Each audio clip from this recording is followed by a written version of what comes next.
Right. I presume because Rabbi Yosef, right, because Rabbi Yosef, it seems to be the main, one the main halachic authority that the Sfardim follow in general.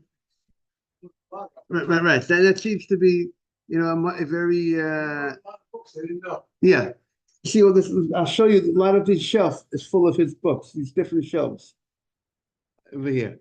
So, therefore, I presume he's someone that everybody respects and everyone follows, and so therefore, most probably that's why they're promoting it. And also, the laws of Shabbat is something that constantly needs review.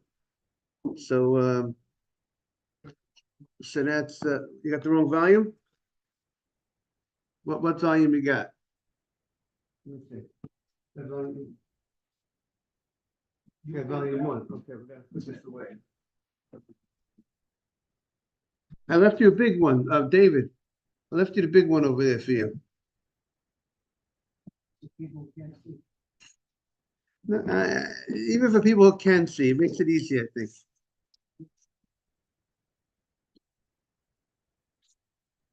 Okay, so I'll just tell you interesting halacha, everybody. It says there's a mitzvah, 48a, I think. There's a mitzvah to write a Sefer Torah. Now, Adam, even though there's a mitzvah to write a Sefer Torah, some say that by buying Svarim, you hear that, David? When you buy a Sefer, it also to be considered like the mitzvah of writing a Sefer Torah, because the point of writing a Sefer Torah was to learn from.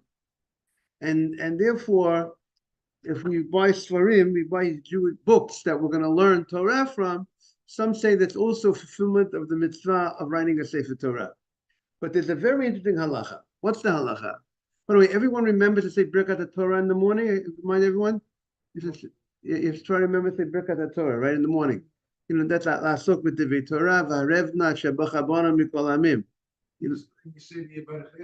Exactly, right. Right, exactly.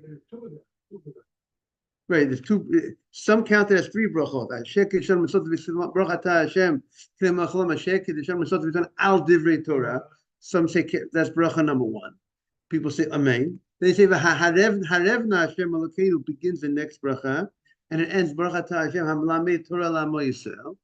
And bracha number 3 is Hashem bachabana mikol amen. That's bracha number 3. So listen to this. I'm going to say it out loud so David can hear from outside. You know what? She's not going to throw you out of the house, but she's going to see. She's going to see. Where you run? Right. Yeah. Yes. Thank God. Thank God you're going to shul again. That's right. You're going to shul again. If she one day she'll realize she's only kidding, but you're bringing blessing to the house when you see that. You heard that, Adam? You heard Adam? We heard the truth now. Because she knows that you're being productive, you're growing, she knows you're enjoying it. And by the way, it brings bracha to the house. The study of Torah brings bracha to the house. So, according to Sardim, 2, 1, 2, and 3. There's a question. There's a question. Is Vaharevna a second bracha? Was Va'arevna part of a continuation of the first bracha? You hear the question, David? Because, in the Amidah and the Shemar Esrei, how does the Amidah and the Shemar Esrei go? The Amidah begins, Baruch atah Hashem, Elokeinu v'Elokei Avoteinu, Elokei Avraham, Elokei Yitzchak, v'Elokei Yaakov, right?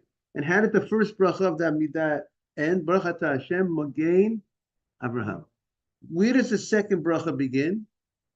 Ato Gibor L'Olam. Ata Gibor Olam begins the second bracha of the Amidah. Now the question is, Rabbi, how does that begin the second bracha of the Amidah if it doesn't start with the Baruch Atah Hashem? Right? We have 19 brachot in the Amidah. How many brachot in the Amidah begin with Baruch Atah Hashem? Right? That you say every day, right, Ralph? That's great. Before we learn Torah. So, that's beautiful. How many brachot? David is smiling and enjoying this. How many brachot we say in the Amidah? 19 brachot, correct, Adam? There's 19 brachot in the Shemona Esrei. In the Midah, there's 19 brachot. Bracha number 1 begins with Baruch Atah Hashem, Elokeinu v'Elokei Avoteinu, Elokei Abraham, Elokei Yitzchak, Elokei Yaakov. It concludes Baruch Atah Hashem, Magen Avraham. Where does bracha number 2 begin? Bracha number 2 begins with Atah Gibor L'Olam Hashem. Those words are the beginning of the second bracha. Even though the bracha did not start with the Baruch Atah Hashem Elokeinu Melech Haolam, it's still considered a beginning of a bracha. And the question is why? How does it work? Doesn't a bracha need a beginning, an opening of Baruch Atah Hashem Elokeinu Melech Haolam? Blessed you Hashem, that you are the King, the God, our God, the King of the world. The answer is that the bracha is connected. Bracha number 2 is connected, good morning, to bracha number 1. It is riding on the coattails of number 1. So the Baruch, the opening, good morning, Mark. The opening, Mark, we're explaining the Amidah, the 19 brachot of the Amidah, that even though only the first bracha begins with Baruch Atah Hashem Elokeinu, Baruch Atah Hashem Baruch Atah Hashem Elokeinu, Elokei Avraham, Elokei Yitzchak, Elokei Yaakov, the second bracha does not need to begin with a Baruch, because the second bracha and the third bracha, they're all right, they're all connected to the first bracha. That's called bracha hasmucha lachaverta. When brachot are joined together and they're a pack of brachot, and they always come together as a group, they were instituted as a group, the second bracha does not need an opening because it's riding on the opening of what? Of the first bracha. That's how. What is Magen Avraham? What you talking about, or no? Right. So the first bracha is Magen Avraham, right? And how does the first bracha begin? It begins with the Baruch Atah Hashem, right? It has the Baruch Atah Hashem, and it concludes with Elokeinu v'Elokei Avoteinu, Elokei Avraham, and it concludes with Baruch Atah Hashem Magen Avraham, and it concludes with Magen Avraham. The next bracha begins Atah Gibor L'Olam Hashem. That's the beginning of the bracha. But the question is, but how does the bracha, how could that be a beginning? It doesn't say Baruch Atah Hashem in the second bracha, or the third bracha, Atah Kadosh, is the beginning of the third bracha. The same thing in the Birkat HaMazon. The Birkat HaMazon, bracha number 1, starts Baruch Atah Hashem Elokeinu. Right. Then it ends Hazanat HaKol, and then the next bracha starts No Delacha, but where's the opening? Right. The answer is, there's a concept in Gemara Brachot called bracha hasmucha lachavarta. When you have brachot that are made originally as a group, so the second bracha rides on the first bracha. And therefore, you don't need a new opening for the second bracha. So now, that explains that we were discussing the Birkat HaTorah. Before we come to learn in the morning, before we start learning, we're not supposed to, you can't learn until you say Birkat HaTorah, a bracha on the Torah. And we said there's an argument in halacha, are we saying 3 Birkat HaTorah, 3 brachot, or we're saying 2?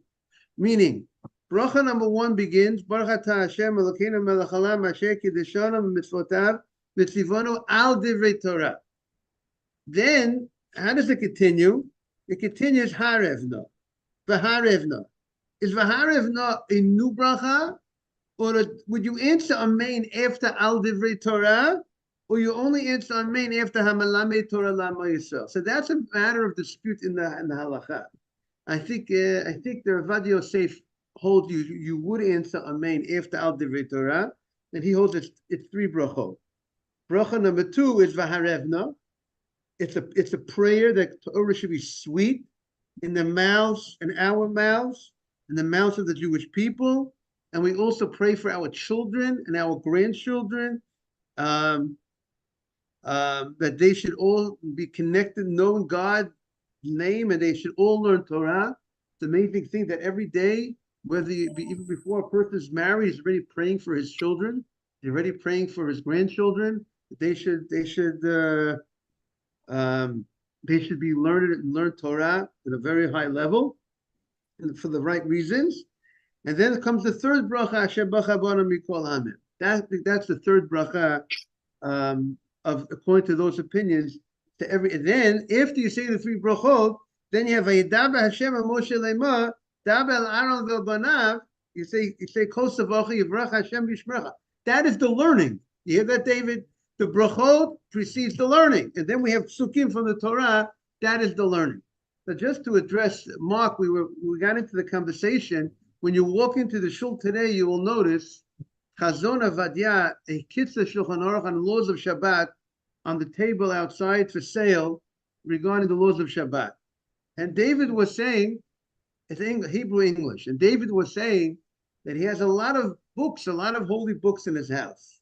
So I told David that even when you have a lot of holy books, when you buy something new, there's something special to buying something new.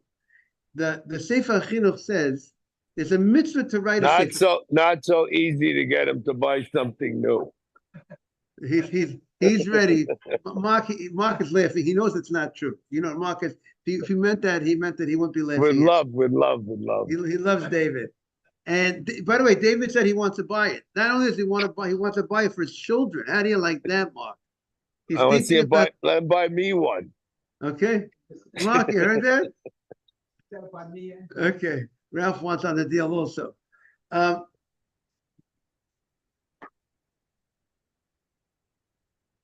So you would have see the Yalkut Yosef. We'd have to look up the Yalkut Yosef was compiled by his son Rav Yitzchak Yosef. Rav Yitzchak Yosef was the present chief rabbi in Israel, the Sfaradi chief rabbi. He composed that. But this is based on the Chazon Avadia, which we have to look in the Chazon Avadia to see who was who compiled the. You see, it seems that Chazon Avadia was compiled by Rav Yosef himself, because if it says here, Avadia Yosef. So in contrast to the Yalkut Yosef, which is compiled by his son, that's what I would think would be one of the differences. This is compiled by him directly. Now, of course, Rav Yitzchak Yosef, you can rely on the Yalkut Yosef. But that's, I presume that's the one of the differences. I'm saying it could be, it could be it might be a little different. The Yalkut Yosef, some possibly. But they're all you can rely on any of them. Now, the Sefer Chinuch says the following interesting halacha.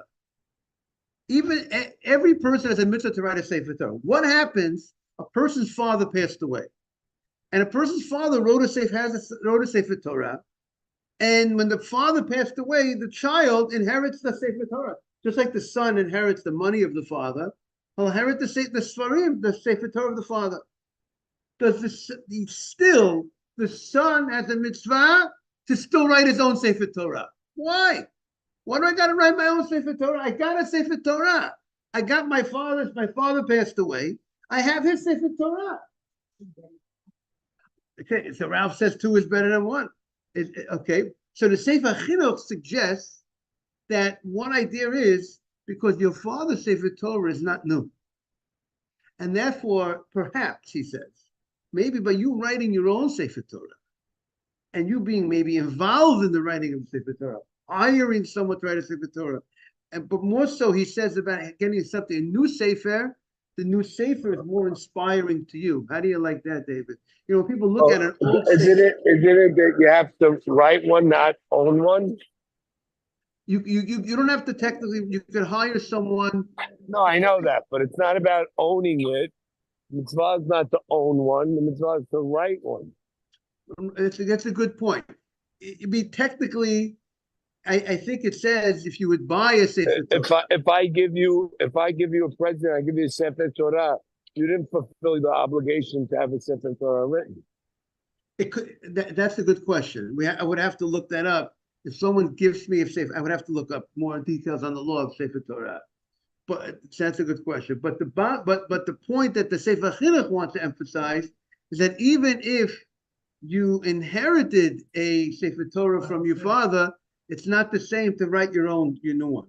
Okay, well we have to look at that's the same thing as if someone gave it to you. Perhaps we have to see the law more. Okay, we are on 48A. By the way, I get 10% on every sale. Okay, 48 48a. So the Gemara, it was 48a-2. What we were saying yesterday, we were discussing the person. First of all, I want to say Chodesh Tov to everybody. It should be a beautiful good morning, Dr. David. It should be a beautiful month, a month of the Yeshua, a month of salvation for the Jewish community all around the world. We have to realize the holiness of today is on Rosh Chodesh. They brought a Sa'ir L'Chatat. They brought one of the Korbanot that the reason why we have Korban Musaf today, because there's extra Korbanot that were brought, extra offerings that were brought in the Beit HaMikdash. That's what Musaf is, corresponding to those extra offerings. And one of the main things that they brought, one of the main Korbanot that they brought extra was a goat, a Sa'ir L'Chatat, that they brought an animal to serve as a kapara. So therefore, Rosh Chodesh is a day of kapara. Roshei Chadashim LeChapara, the day of atonement. So it's a very serious time to be forgiven for whatever we did this past month or the past year. Let's have that in mind. So we said yesterday, we just welcomed Dr. Navid. It's been a little while since we had his honor at the class. We welcomed Dr. Navid today. Very nice to see him. The Gemara was discussing the Shmini Atzeret. The Gemara was discussing that a person had a situation, he's in the Holy Land, and in the Holy Land on Shmini Atzeret, on the 8th day, they don't go to the Sukkah. Good morning. They don't go to the Sukkah on Shmini Atzeret because the holiday of Sukkot is a 7-day holiday. And Shmini Atzeret, we said, it's its own holiday. There's no mitzvah of Sukkah on Shmini Atzeret. Outside of Israel, we say we go to the Sukkah on Shmini Atzeret because outside of Israel, there was a time period that they didn't know if today is the 8th day of the holiday where there's no mitzvah of Sukkah, or today is the 7th day of the holiday where there is a mitzvah of Sukkah. Because they didn't know, they kept 2 days. They would sit in the Sukkah on Shmini Atzeret. And in practice, what we do today is we sit in the Sukkah on Shmini Atzeret, but we do not say a bracha of Leishes Basukah. So the Gemara had a situation. What happens if a person doesn't have room in his house to eat on the holiday of Shmini Atzeret, and the place that he had was the Sukkah. The Sukkah space was the space that he had to eat on Shmini Atzeret. What is he supposed to do? Because the issue, the Gemara says, there's a Torah says you can't add on to a mitzvah. You can't lo tosif. Don't add on to the mitzvah. By the way, we every time we have a mitzvah called Chanukah. We have a mitzvah called Purim. That mitzvah is not a mitzvah in the Torah. So why isn't that a violation of Bal Tosif? All the mitzvot, rabbinic mitzvot that the rabbi said to wash your hands before you eat, that's a rabbinic mitzvah. Why aren't we violating the prohibition of don't add to the mitzvah? So one answer to the question is, if we're not, when we're doing those mitzvahs rabbanan, we're not saying this is a mitzvah min Torah. We're just saying the rabbi told us it's mitzvah. That's not a violation. But if we make it into a biblical mitzvah, if we say we have to go ahead and light the menorah 8 days of Hanukkah, it's a biblical commandment, that will be adding to the Torah, because it's not true. The Torah never gave such a law for us to light the menorah. Torah never gave us a law of reading the Megillah. But we're not saying it's a biblical mitzvah. We're saying it's a rabbinic mitzvah, so that's not a violation of adding to the Torah. So now, getting back, so the Gemara says, what do you do if you need the space of the Sukkah? And what's the concern? If I sit in the Sukkah in Israel on the 8th day, when in Israel, if they're only keeping 7 days of Sukkah, so it looks like I'm adding to the mitzvah. Because the Torah says 7 days, and what am I doing? I'm sitting there on the 8th day. So I have to do something. So the Gemara said, what should you do?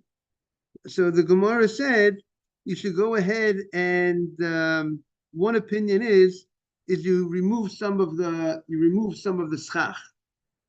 You remove some of the schach. So by removing a certain portion, a significant amount of schach, so then it's clear to everybody that you're not sitting in a sukkah for the purpose of sukkah. And the Gemara said, but the Gemara says outside of Israel, where you do need to sit in the sukkah on Shmini Atzeret, So removing the schach, so you're in a bind outside of Israel, because it might appear like, on the one hand, you're sitting in the sukkah for the purpose of, maybe it's the seventh day of Sukkot, but on the other hand, maybe it's the eighth day of Sukkot, and maybe there's no mitzvah to sit in the sukkah. Maybe it looks like you're adding to the mitzvah. So what do you do? So the Gemara says you bring in a earthenware candle, and an earthenware candle outside of Israel on the eighth day. Right. We say the sukkah, right, correct. So the Gemara says, what would you do? So the Gemara says, you would go ahead and you bring in that candle. And what's the issue with the earthenware candle? So we said an earthenware candle, after you use it, it becomes repulsive. It's not like silver or other or other metal. It's not metal. It's made from clay. And therefore, the general law in Sukkot is you have to keep that out of the sukkah. You have to keep that out of the sukkah, because it's not respectful for the sukkah. So if you go ahead and you bring that candle into the sukkah, then it won't be. Then people will see it doesn't look like you're adding to the holiday of Sukkot, because it won't appear so much that you're sitting in a sukkah, because that's not how you conduct yourself in a sukkah. So therefore, you will do that on the eighth day of the holiday. So the Gemara says, but that's only in a sukkah. The only problem, the Gemara said, that was really, it's inappropriate to bring this candle into the sukkah if it's a small sukkah. A small sukkah, an earthenware candle is very noticeable, and it's in your face. But if you have a big sukkah, the Gemara says, a large sukkah, doesn't look so disrespectful for the sukkah, this earthenware lamp. So therefore, the Gemara says, what would you do? What would you do then in a big sukkah? Right. That's what up to in the Gemara. The Gemara says, Hatinach. Well, we're on 48.8.2. Hatinach sukkah katana. That would be good if we're dealing with a sukkah katana, a small sukkah. But what about a sukkah gedola ma'ikla mema? What would you say you do by a large sukkah, where that will not be a problem bringing such a lamp into the sukkah? So the Gemara says, the male be mane michla. You go ahead and you would bring in food utensils, meaning to say, let's say you have plates, you eat in a sukkah. You got to get your dishes out of the sukkah after you finish eating. You can't leave the dishes around in the sukkah.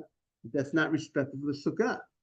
But if it's not the holiday of Sukkot, so then you can leave your dishes around. So if by leaving your dishes around in the sukkah, it's showing the people in a certain sense that it's not clear that I'm doing this for the mitzvah of sukkah.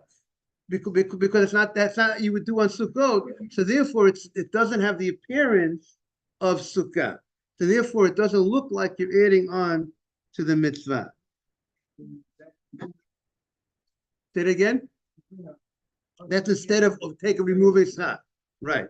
So the Gemara says, but here on Shmini Atzeret, you can't remove the schach, because if you're outside the land of Israel, you need to leave the schach in place, because you need to live in. You need to be in the sukkah.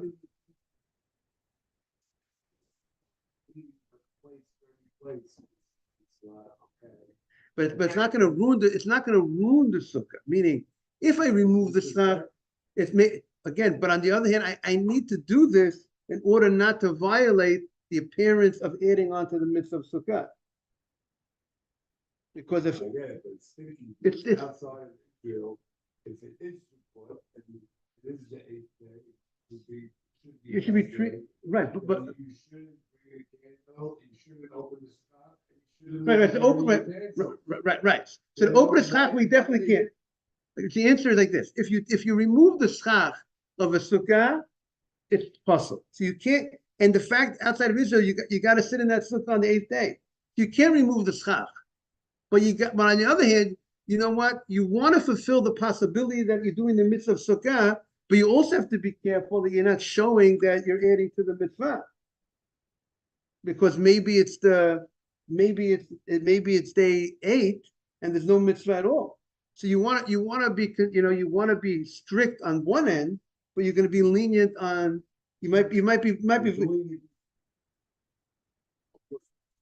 no, doing disrespectfully, doing it just shows that it's not.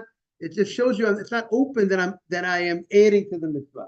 That's all. What it does for us by leaving your dishes that you ate with in the sukkah. You got to get the dishes out. The dirty dishes got to get out. You don't remove it, so it doesn't to the onlook. So it doesn't look like I am adding to the mitzvah of sukkah. It doesn't look like I'm adding to the mitzvah of sukkah because you could generally, but you don't make a bracha and you sit in the sukkah. So we don't leave the dishes in the sukkah. So that's what the Gemara says. The Gemara says.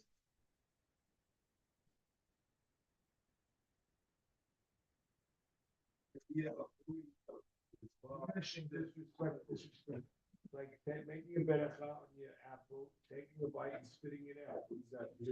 So what do you say? Say it again. Disrespectful. It feels terrible. But it's like taking a beracha, taking a bite, spitting it out. Right. The answer is here. Why I'm doing it in this fashion is not that I'm doing it in this fashion in the morning to be disrespectful.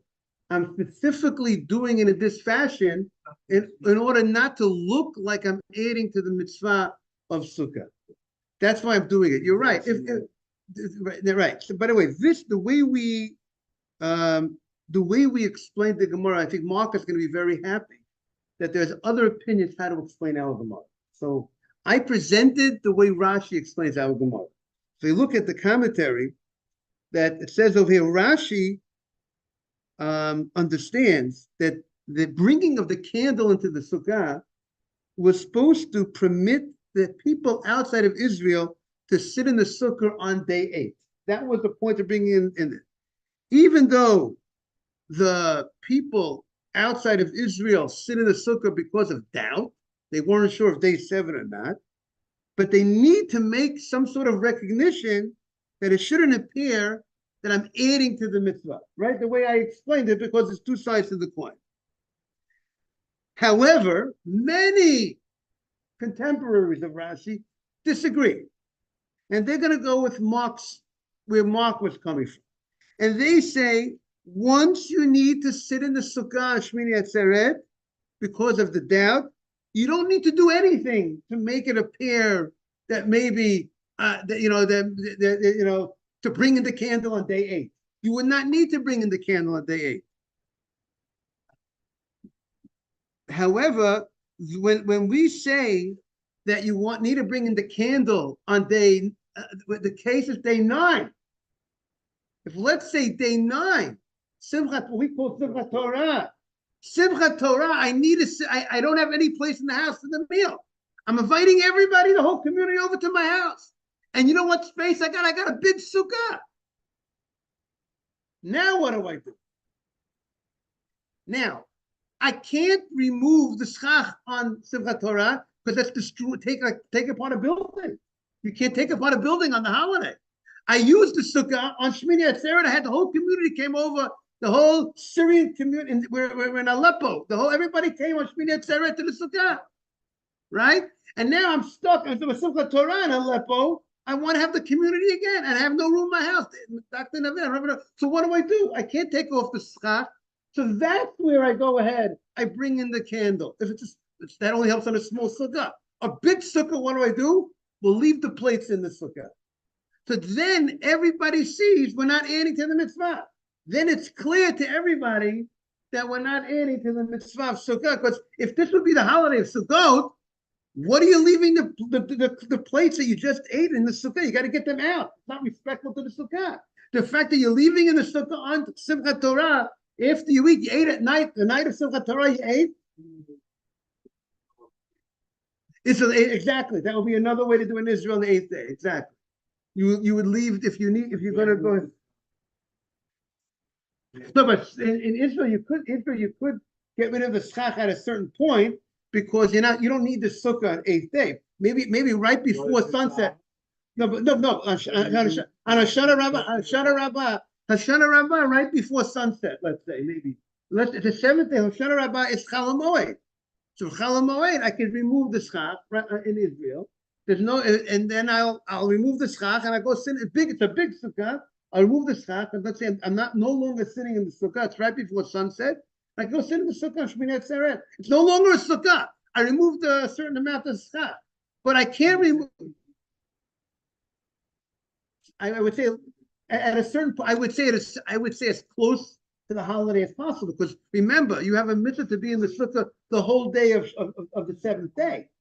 You know what I'm saying? So I would think, because when the Gemara said that the removal of the schach works for the people in Israel. So when are you removing the schach? I would say you move it right before sunset on Hoshana Rabbah. So in practice, most probably the halacha, which everybody's asking, we don't leave dirty utensils in the sukkah. So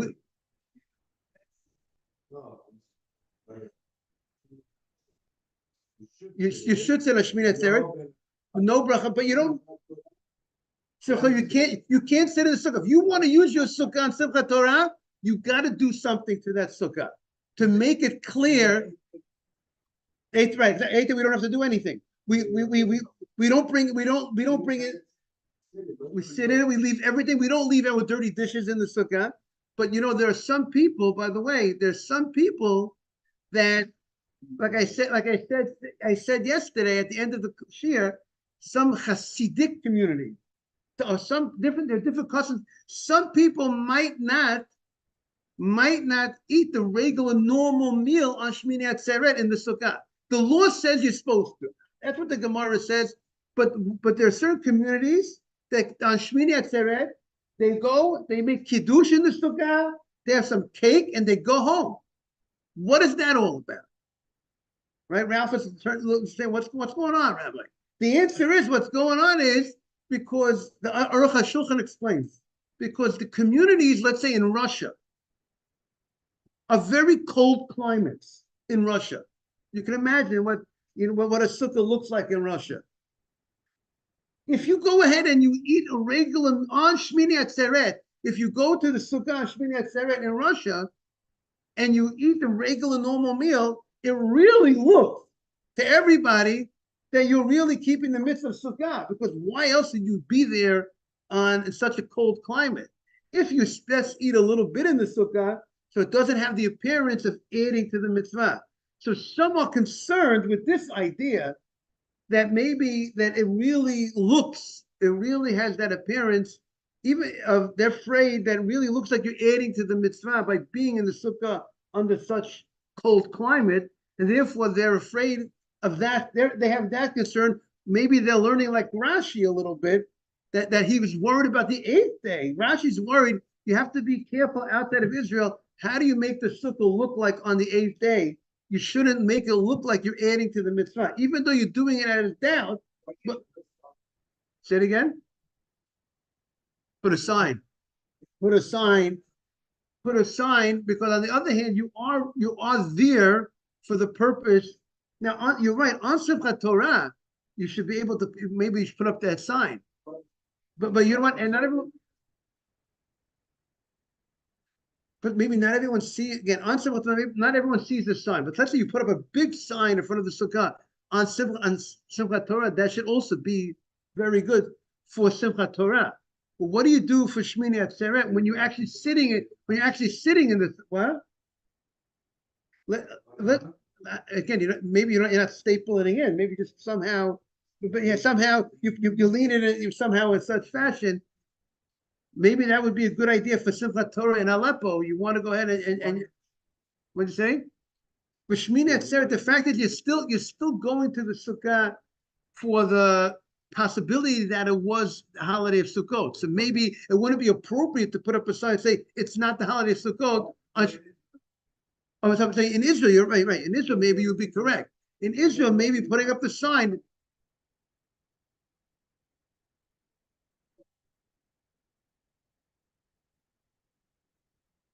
but let's say the Israeli.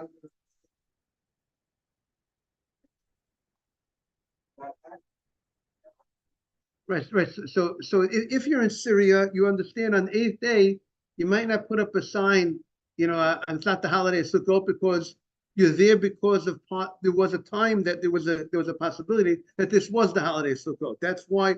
What's the reason why we stay in the Sukkot, go to the Sukkot on Shmini Atzeret on the eighth day outside of Israel? Because of the time period in history that they did not know if today's day 8 or day 7.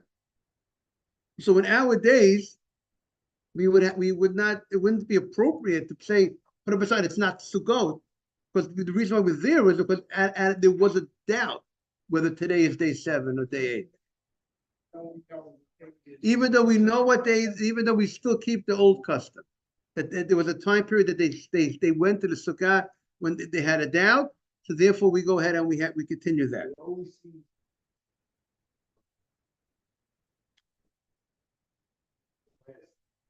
Right. Because the question. We're all starting it on the same day. Right. Yeah. 7 days or 8 days. Say, oh, the wrong day is the last day, or wrong day could be the first day. Right. So again, we always started the same day. Yeah, we started the same day, but we didn't know if today was day 1. Outside of Israel and Sukkot, is day 1 the holiday Sukkot? So really today's not the holiday, tomorrow's the holiday. Right. So then your first day might not be, right? Not be the holiday. And then there's no such thing as the last day is different than Israel. Right. I mean, could be exactly the same halakha for the end. You get what I'm saying? Again, if the first day is not might not be the holiday. Then day 7 in Syria or Aleppo or Israel would be the holiday. It's the same halakha. It shouldn't be different. They should be both sitting in the sukkah or both not sitting in the sukkah. Again, if day 1 is not the holiday, so then day 8 is the holiday. Right. And but in Israel, day 1 they know day 1 is the holiday. Therefore, day 8 is not the holiday. The holiday of Sukkot is a 7-day holiday. Period. But so in America, day 1 we don't know if in those days is today's day 1 or tomorrow's day 1. Their day 1 and our day 1 is always the same. Yeah, but we don't know if our day 1. They didn't know if that today's day. In Israel, they know today's day 1. In Syria, they didn't know if today's day 1. So today is day 0. It's day 0. Tomorrow's day 1. Right. Okay. Very good. So very good. Right. I think it should be. It's a suffix. It's a suffix. So the answer is, I think the answer to that question is because if the rabbis wanted to give it the full status in the beginning of the holiday, to make sure if you're not going to give it a bracha, people won't keep it the way in its full sense. So therefore, perhaps.